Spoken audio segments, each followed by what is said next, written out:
Пукање со пиштоли, функционери со државни возила по партиски штабови, ни за злоупотреби уште при стартот на изборната кампања. Полицијата веќе го расчистува случајот од вчера кога на отворање на изборен штаб на Дуи во Чаир беше пукано во воздух со огнено оружје. Во јавноста протечи видео на кое се слушаат пукотници за време на говорот на пратеникот Исак Меджити. Министерот за животна средина пак Насер Нуредини беше снимен од страна на медиумите како со државно возило оди во партискиот штаб. Нуредини се правда дека во штабот пристигнал откако претходно имал министерски активности, но вели ако се утврди ќе понесе одговорност. Отворено ве поканувам да погледнете во сите трошоци кои што ги имам јас како во институцијата, да видиме дали некогаш сум злоупотребил некој фонд, дека ние сме пример, дека не сме злоупотребиле државни фондови.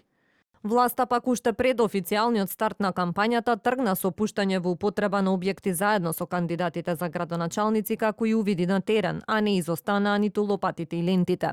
Партиските митинзи го ставија во сенка и коронавирусот, без маски, дистанца, гушкање и ракување. Вакви се сликите од собирите на партиите, зашто епидемиолозите предупредуваат дека митинзите може да бидат епидемиолошка бомба и ги повикаа политичарите да се однесуваат одговорно. До Државната комисија за спречување на корупцијата веќе пристигнале 21 пријава за злоупотреби на изборниот законник и прекршување на изборните правила.